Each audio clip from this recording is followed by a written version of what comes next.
అబ్బో ఇక్కడ కేజీ చీరలు కొంటే అర కేజీ చీరలు ఫ్రీ అంట. మంగళ్య షాపింగ్ మాల్ కేజీల్లో సేల్ టన్నుల్లో ఆనందం. Very good morning sir, welcome to our channel sir. Sir నిన్న ఒక సభలో మాట్లాడుతూ చంద్రబాబు నాయుడు గారు ఇంటికి ముగ్గురిని పిల్లల్ని కనాలి అని ఒక మాట అన్నారు. అది ఏదో మెకానిజం స్టార్ట్ చేద్దాము అని కూడా అన్నారు. ఏంటి సార్ అది? చదివేస్తే ఉన్నమతి పోయిందని ఒక సామెత ఉందండి. ఏదైనా యూరోప్ దేశాలు how they flourished because of population తక్కువ ఉండడం వలన ప్రభుత్వాలు కానీ ఏదైనా సరే ఒక ట్రాన్స్పరెంట్ గవర్నెన్స్ చేయడానికి వెసులుబాటు వస్తుంది. ఇది భారతదేశం మనం చేసుకున్న అదృష్టమో తెలియదు, దురదృష్టమో తెలియదు. కుచేల సంతానంలో దేశం అంతా విపరీతమైన ప్రజలు ఉన్నారు. ఇక్కడున్న ప్రజల్ని ప్రపోర్షనేట్గా డిస్ట్రిబ్యూట్ చేయడానికి ఏదైనా మెకానిజం ఆలోచిస్తే, ఎందుకంటే మీరు ఎంత కాదన్నా బీహార్ నుంచి ఇక్కడికి వచ్చి వలసలు వచ్చి ఉద్యోగాలు చేస్తూ ఉంటారు, లేదంటే వాళ్ళు కష్టపడుతూ ఉంటారు, ఒరిస్సా నుంచి వచ్చి పని చేస్తుంటారు. నేను ఎగ్జాంపుల్స్ చెప్తున్నా. వీళ్ళకి ఓటు మాత్రం అక్కడే ఉంటుంది.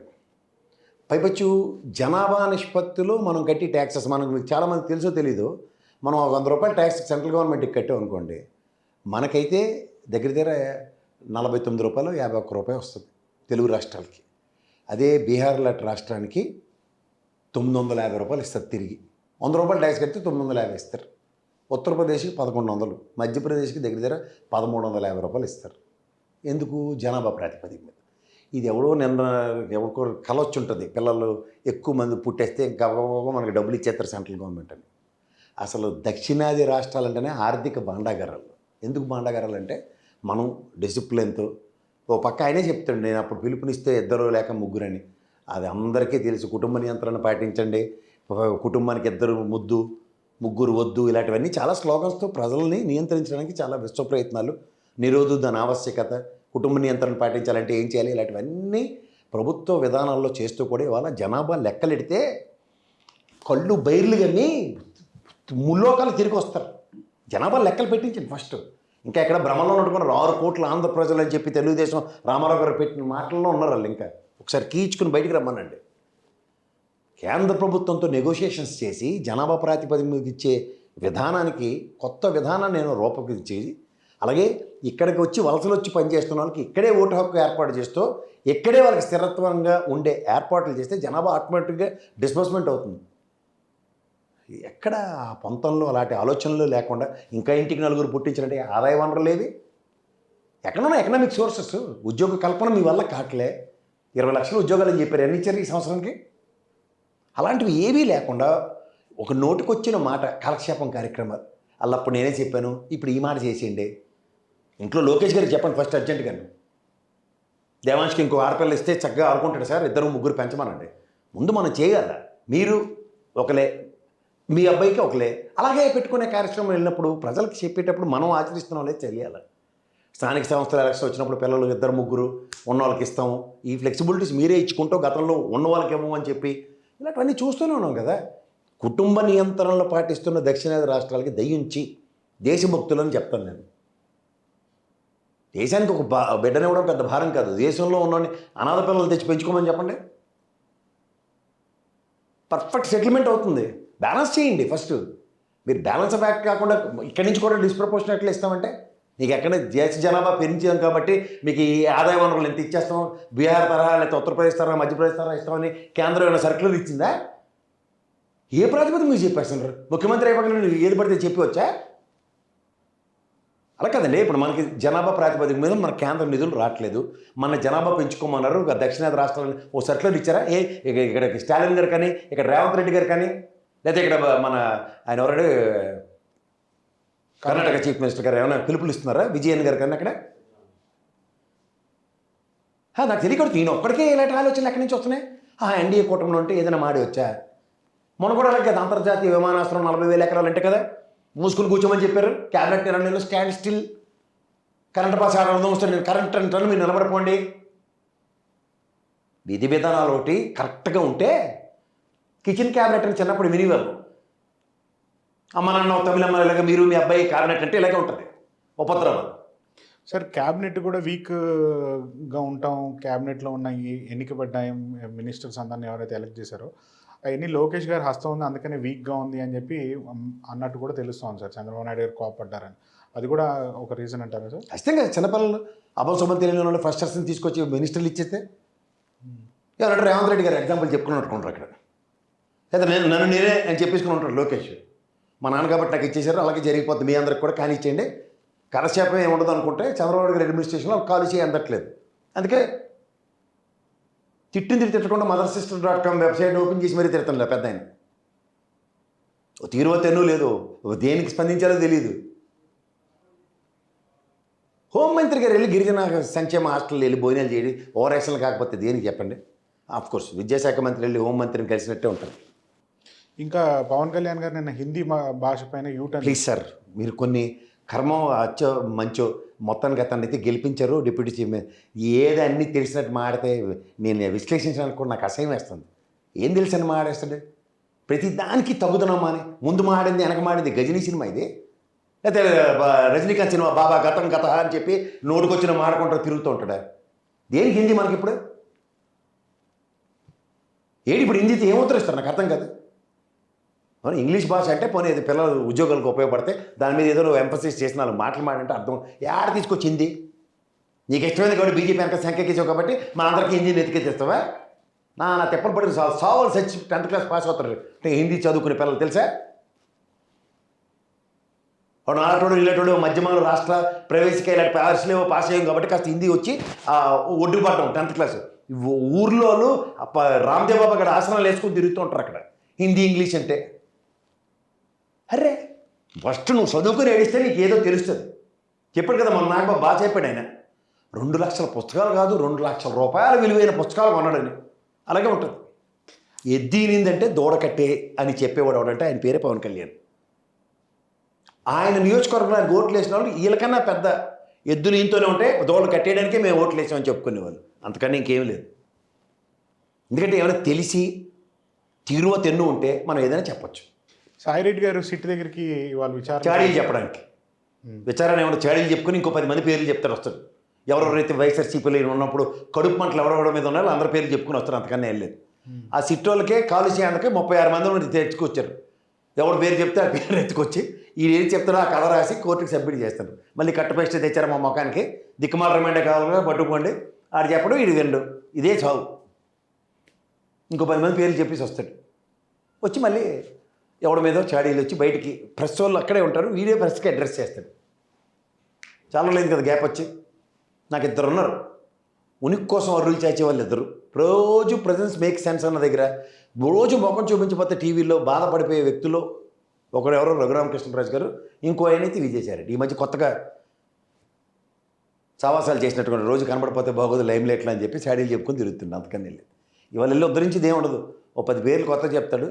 ఎందుకంటే పాత అందరూ మాలాటోళ్ళు అడుగుతున్నాం కదా సిట్లో 7వ నెంబరు 6వ నెంబరు 3వ నెంబరు ఉన్నాడు కాకుండా ఈ 36 మందిని ఎక్కడి నుంచి ఎత్తుకొచ్చారని. స్టాక్ అయిపోయింది సార్, ఏం చేయాలంటే మళ్ళీ నేను వస్తాను ఇంకో 10 మంది పేర్లు చెప్తాను మళ్ళీ అని పిలుచుకొద్దురు కానీ అంతకనే లేదు. ఇప్పుడు కూలోళ్ళ పేర్లు చెప్తాడు ఏంటంటే తాడేపల్లి ప్యాలెస్ కిందన వీళ్ళు చెప్పేవారు కదా నేలమాలికలని, గొయ్యలు తవ్వే వాళ్ళని తీసుకొచ్చి వీళ్ళు సార్ నేలమాలికలు తవ్వారని చెప్తారు. మళ్ళీ ఇన్వెస్టిగేషన్ స్టార్ట్ అవుతుంది. అలా అప్పుడు అవినాష్ రెడ్డి మీద అబాండం వేసినప్పుడు చూడండి చెరువులో కత్తులు ఏరుకొని సిబిఐ వాళ్ళు, అలా ఈసారి సిట్ వాళ్ళు ఏమో గోతులు తవ్వే వాళ్ళని ఎత్తుక్కుంటూ తిరుగుతారు. వీళ్ళే నేలమాలికలకి తవ్వుకోవడానికి వచ్చారు, వీళ్ళనే పట్టుకున్నాం మేము అని. ఇప్పుడే వచ్చిన ఒక సమాచారం ఏంటంటే sir, high level DG officers ఎవరైతే ఉంటారో డీజీఐ పోలీస్ ఆఫీసర్స్ ఒక సపరేట్గా ఒక సీక్రెట్ మీటింగ్ పెట్టుకున్నారు ఏపీలో జరిగే పరిపాలన పైన. దాన్ని ఎట్లా చూడొచ్చు సార్? గతంలో కూడా ఈ విషయం చెప్పారు, బట్ ఇవాళ క్లారిటీగా చెప్పాలి. ఇందులో క్లారిటీ ఏం లేదు సార్. ఇప్పుడు బ్యూరోక్రాట్స్కి ఒక ప్రెషర్లో వర్క్ చేయడం అనేది వాళ్ళకి ఒరిజినల్గానే ఉంటుంది. Because they carry lot of responsibility. District administrative officers వాళ్ళు ఫస్ట్ పర్సన్స్ వాళ్ళు. అలాగే పోలీస్ వ్యవస్థ కూడా చాలా క్రిటికల్గా సంయమనంతోనూ విచక్షణతోనూ పనిచేస్తూ ఉంటుంది. అందరూ డీజీ స్థాయి ఐజీ స్థాయిలు రీసెంట్ పాస్ట్లో కొన్ని డెవలప్మెంట్స్ ఎట్లా ఉన్నాయంటే, ఈ మన పేరు ఎవరండి కౌశల్ గారి రాజీనామా definitely make sense to the department. They need to smell something. అలాగే వైజాగ్ కాకినాడ పోర్ట్ విషయంలో కూడా manipulated report, the way they are facing some unnecessary ruckus. ఈ సిట్ ఆఫీసర్లు ట్రాన్స్ఫర్ సెలవు మీద వెళ్ళడం కోసం చూస్తున్నాను. ఆ రోజు నేను ఖచ్చితంగా డిఫరెంట్ విశ్లేషణ ఉంటుంది. ఇవాళ విజయసాయిరెడ్డి చెప్తారు ఎలాగో స్టాడీలు ఇంకో 10 మందిని ఎత్తుకొస్తారు ఈ 4 రోజుల పాటు. ఇదే కాలక్షేపంతోనే ఉంటున్నారు ఈ ప్రభుత్వం. కాలక్షేపానికి పోలీసు వ్యవస్థను పణంగా పెడితే వాళ్ళకి మాత్రం మంట ఎక్కదు. జేటి మార్కెట్ రోజుకి పంచాయతీ ఎవడో ఎల్ఐ అంటాడు, ఎవడో పొల్లయ్య అంటాడు. ఈ ఖాళీ ఉన్నప్పుడు విజయసాయిరెడ్డిని పిలిచేసారు ఎంక్వైరీ అంటున్నారు. ఏంటి ఈ దిక్కుమాల ఆపరేషన్స్ అని ఆలోచించుకోరు వాళ్ళు. ఇప్పుడు end of the day you need to find out some outcome కదా. అవుట్కమ్ లేకుండా రోజు కాలక్షేపం కార్యక్రమాలకు డిపార్ట్మెంట్లు పనంగా పనిచేస్తాయండి. అందులో డీజీఐజీ స్థాయిలు వాళ్ళని కూడా స్పేర్ చేయట్లే. ట్రాక్ రికార్డ్స్ ఆఫ్ విశాల్ గొన్ని గారిది, రాణా గారిది, ఇలాంటి వాళ్ళందరిది, ఆంజనేయులు, ఇలాంటి వాళ్ళందరూ ట్రాక్ రికార్డులు ఎలా ఉన్నాయి ఒకసారి చెక్ చేయండి. ఏంది వీళ్ళు ఆపాదించి పార్టీలకు మొదలు కొట్టేస్తే ఎట్లాంటి నిర్ణయం తీసుకోబోతున్నారు సార్ వాళ్ళు? పెన్ డౌన్లు గట్రా చూసాం కదా తెలంగాణ ఉద్యమం టైంలో. వాళ్ళందరూ లాంగ్ లీవ్లు వెళ్ళారు అనుకోండి, ఓ 10 మంది బ్యూరోక్రాట్స్ కనుక లాంగ్ లీవ్లు వెళ్తే మినిస్టర్ ఆఫ్ హోమ్ అఫేర్స్ డెఫినెట్గా ఇన్వాల్వ్ అవుతుంది. కేంద్ర మొత్తం ఎందుకు ఇన్వాల్వ్ అవుతుంది? వీళ్ళేం చేయాలి కదా, వాళ్ళే అలకేట్ చేసేది బ్యూరోక్రాట్స్ని. నాకు ఎక్కడో ఆగస్టు ముందు ఏదో తేడా కొడుతుంది నాకైతే మాత్రం. ఈ చిన్నపిల్లడు కోతేశాలు వేస్తే మాత్రం అతి దగ్గరలో ఆగస్టు నాకు ఎప్పుడు రొట్టే. బండి సంజయ్ నిన్న తిరుపతి తిరుమల కూడా వెళ్ళి కూడా కొన్ని వ్యాఖ్యలు చేశారు. అట్లా ఎట్లా చూడొచ్చు సార్? ఎందుకంటే ఎన్డీఏ ప్రభుత్వమే అక్కడ పరిపాలన ఉంది కాబట్టి. ఏంటి నచ్చలేదట? నాకేం నచ్చదు సాధారణంగా. అన్ని మత వాళ్ళు కూడా ఉన్నారు, ఇది హిందూ మతానికి చెందింది కదా, వాళ్ళకి ఎందుకు చోటు కలిగించాలి అని. మనకి కాన్స్టిట్యూషన్ ఏం చెప్తుందో ఒకసారి కనుక్కోండి. ఆయన state home minister, home affairs కదా మినిస్టర్. అయితే ఏం చేయమంటారు? ఆయనకు అన్నీ తెలిసి ఉంటాయి. అన్నీ తెలిసినప్పుడు తెలుసుకుని ఇంకోసారి చదువుకొని రమ్మనండి. నేను నీ మతాన్ని గౌరవిస్తానని డిక్లరేషన్ ఇచ్చి నేను పని చేసుకోవచ్చు అక్కడ. నేను నీ మతాన్ని గౌరవిస్తాను, నీ దేవుడు అంటే నాకు నమ్మకం ఉందని చెప్పి దర్శనంకి వెళ్ళి రావచ్చు. దాంట్లో నా మతం మీ మతం అప్రహెన్షన్స్ ఎక్కడి నుంచి వస్తున్నాయి? లౌకిక దేశం ఇది.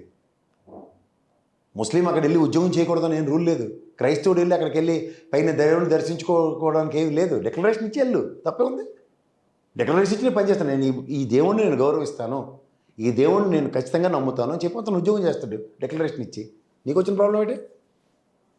అసలు ఫస్ట్ వాళ్ళకి ఆప్షనే ఇస్తారు, you want work here or you want work somewhere అంటే ఎస్ ఐ రెస్పెక్ట్ అనేదే కమిటీ అయిన వాళ్ళు పని చేస్తారు అక్కడ.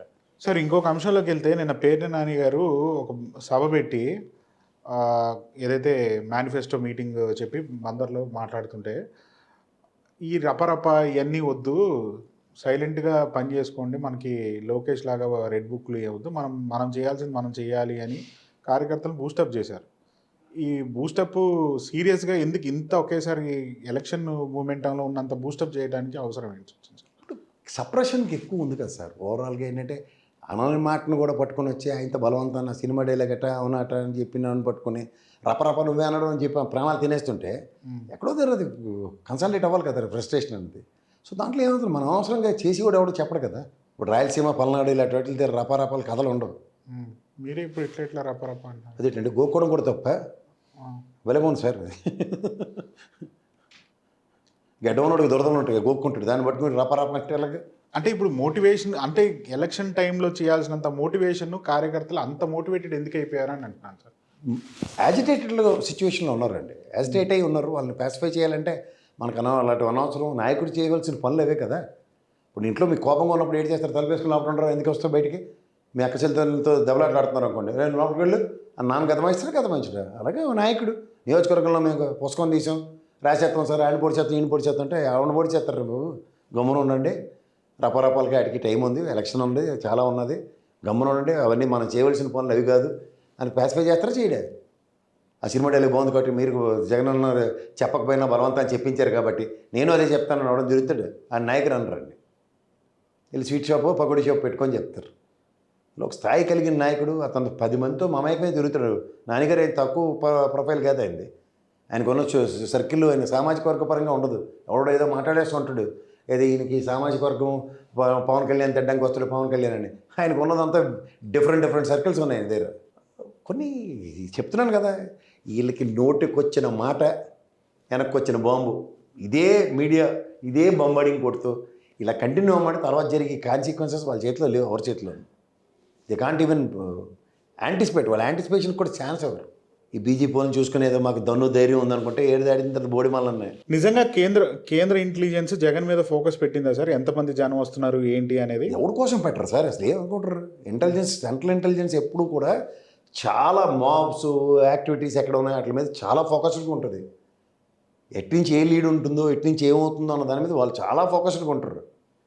మీరు ఇక్కడ మన ఏబీ వెంకటేశ్వరరావు మన గవర్నమెంట్లో ఆంజనేయులు ఇలాంటి వాళ్ళని చూసి వీళ్ళగా ఉంటారు అనుకుంటే మాత్రం చాలా తప్పది.